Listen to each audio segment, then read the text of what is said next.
The age band 35 to 45 years in a person's life represents the most important part of anyone's life.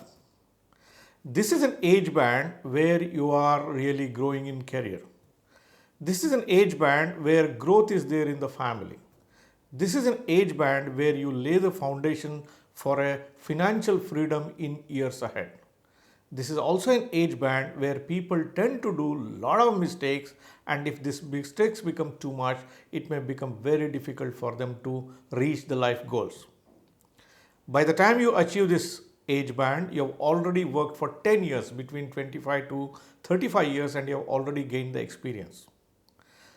So, in this episode, I am going to talk to you about all the things you need to know in the financial planning space that can make your life a wonderful life to lead going forward.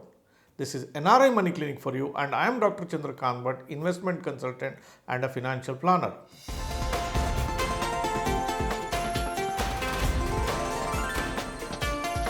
NRI Money Clinic. No hype, just the right advice. Now you are in the age band of 35 to 45 years of life. This is the mature phase of your life. The first thing that you have to do at this age is sit down with your partner, your life partner, and do a review of what happened in the last 10 years. You would have started your career as a bachelor. Later on, you would have got married. Maybe your children are also a part of your family by this time. This review that you are going to do will tell a lot about what all the things that have happened in life. You would have earned a lot of money. You would have spent a lot of money. You would have wasted a lot of money, or you would have taken meaningful steps to build financial freedom going forward. This review tells you what you like, what you don't like, what all the things you wanted to do but you could not achieve. This throws a lot of insight about the approach that you have in life and if any corrections that are required to do. Take out a diary, make a note of all these things so that you will not forget what you need to do going forward. So the review of your past 10 years is a must for you to attain a financial freedom going forward. So after review, what is the next thing that you should do? The next thing that you have to do is take stock of your income and expenses. Now, saving is not an option for you, it's a must.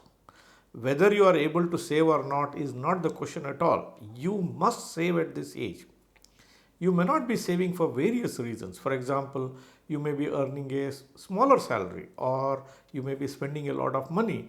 You may be wasting a lot of money. You could have taken a lot of credit card debt or some loans, personal loan, car loan, etc., etc., etc., which might be reason for you not to save in the last 10 years.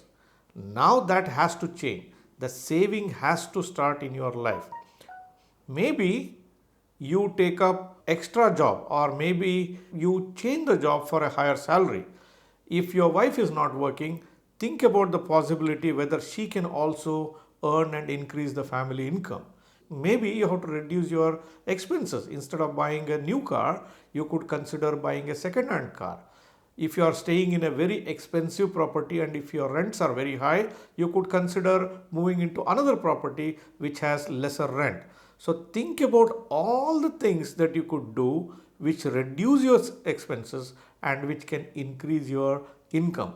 Thereby, now a sustained effort has to be put in to increase your saving. If you are not able to do the saving, any planning you will not be able to do. Anything and everything you do can backfire on you.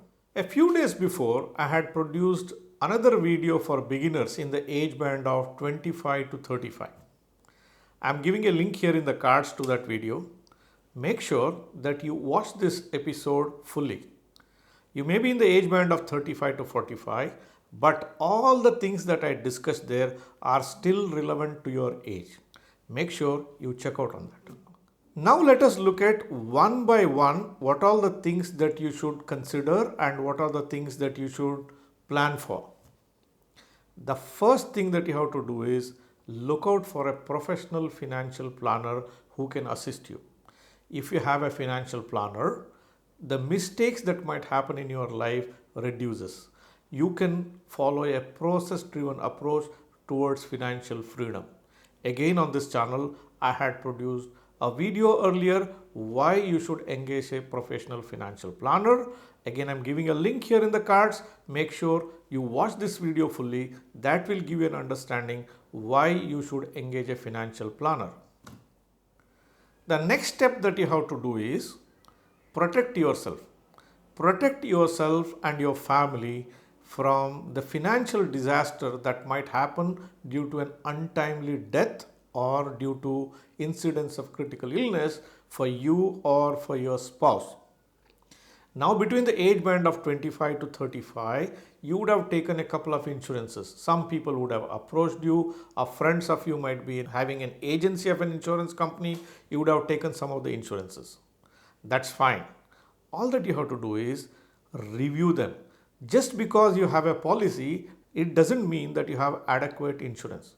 When you sit with your financial planner, he will be able to assist you to find out how much of a life insurance you need to have and how much of a critical illness cover you should be having. Now, once you know how much of a life insurance and the critical illness cover that you should have, now deduct from that the existing, whatever the planning that you have done, and buy the balance amount of cover you need. Make sure the policies that you buy covers at least till your retirement age. If possible, and if you can afford, take it up to 75 years of your age. The next thing that you have to attend in the financial planning in the orderly manner is to build an emergency fund. Now, in your review of past 10 years of your life, you would have noticed that you would have built some savings. You could have put some money in the fixed deposits. Some money may be idling in some of your savings bank account. Some money may be there in the mutual fund account. Now, all that you have to do is, if any of these monies are available in any of these accounts, compartmentalize it properly. What I mean to say is, designate these accounts as your emergency fund. Once you designate this amount as your emergency fund, you should not be using this money for unwanted things of buying a site or buying a vehicle or doing something else or going on a vacation. So identify this amount and say, this is the emergency fund that I have. If the emergency fund that you have is not sufficient for you to sustain yourself, all that you have to do is, using your savings, you have to build your emergency fund now. Again, on this channel, there is a video called How Much of Emergency Fund is Adequate for You. I am giving a link here. Please make sure you check out on them. Be guided by the steps that I have mentioned there, how to build an emergency fund. The next thing that you should focus on is about your retirement fund. If you have already started something towards retirement corpus building in the first 10 years of your career, between 25 to 35, excellent, fantastic. Increase contributions to your retirement fund if you can afford. If not, at least continue with it. If you have not started a retirement fund in the last 10 years, you should take it up on a war footing. The time is running out. Had you started this in the beginning of your career, you would have literally had 30 to 35 years of time to build a retirement corpus. Now you are hardly left with another 20 to 25 or maybe just 15 years for you to build the retirement corpus. The amount of money you should set aside to build your retirement corpus increases year after year if you do not start. This is a top priority in life. Unless you help yourself at this stage, your retirement can be pathetic. It can run into problems after problems during your retirement years. Do not neglect it, however small it may be, but make a beginning. You can add on as you go forward. The first thing you should do after doing your insurance and building an emergency fund is to make a beginning towards building a retirement corpus. The next thing that you have to focus on is your children's education. Your child would need a large amount of money by the time he or she starts college education.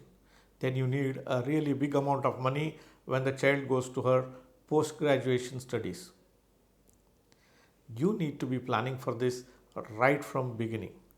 One of the things that you have to keep in mind when you plan for child's education is, it's a very, very difficult thing to plan for children's education. Lot of things are unknown in the child education space. For example, you do not know which course your child is going to pursue. Gone are the days where you wanted your child to be an engineer or a doctor or something like that.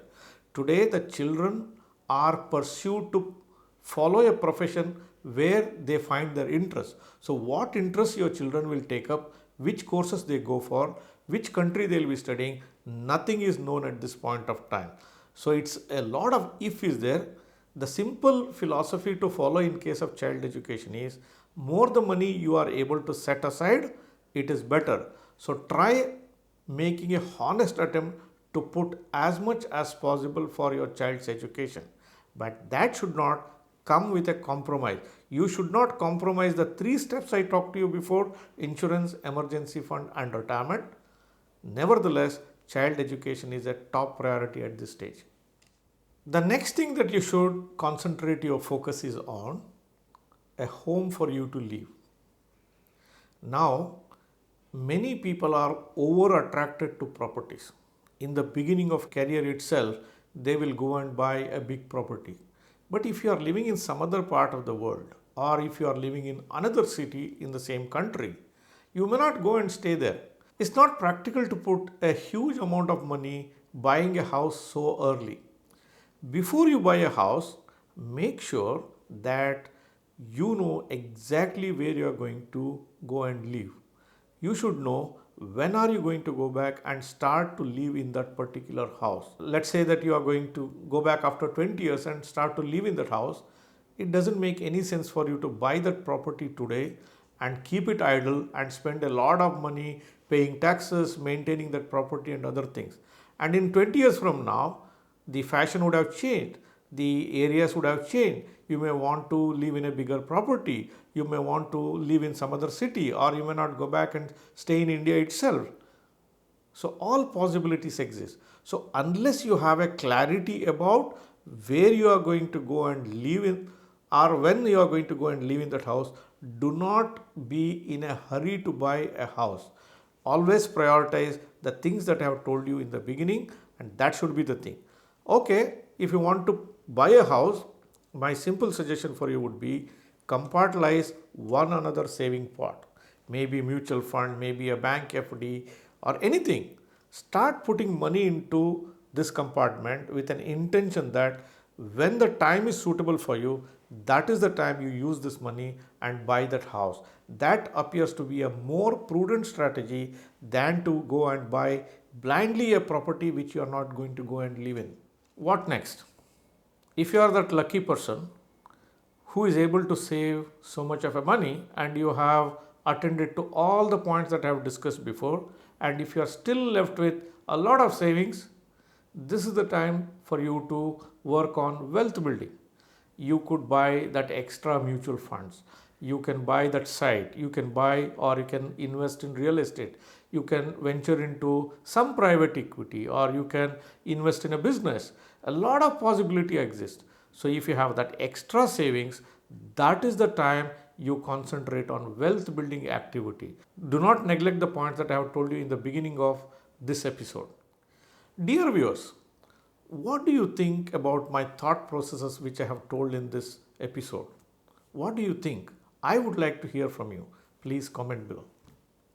If any of you are looking out to work with a professional financial planner, my services are available to you. You could be living in any part of the world. You could be in the Middle East. You could be living in India, or you could be living in any other part of the globe. You can reach out to me on the number that I have mentioned here on the screen and which is also given here in the description box. You can send me a WhatsApp message, establish a contact, and I will be able to guide you to build a beautiful future in your life. So dear viewers, if you like the topic that I discussed with you, give me a thumbs up. If you are watching this program for the first time, or if you are yet to subscribe for this channel, please hit the subscribe button and press the bell icon. Do not forget to share this video with your near and dear ones. I will be back with you with one another topic and one another video very, very soon. Press the bell icon for more details and subscribe our channel.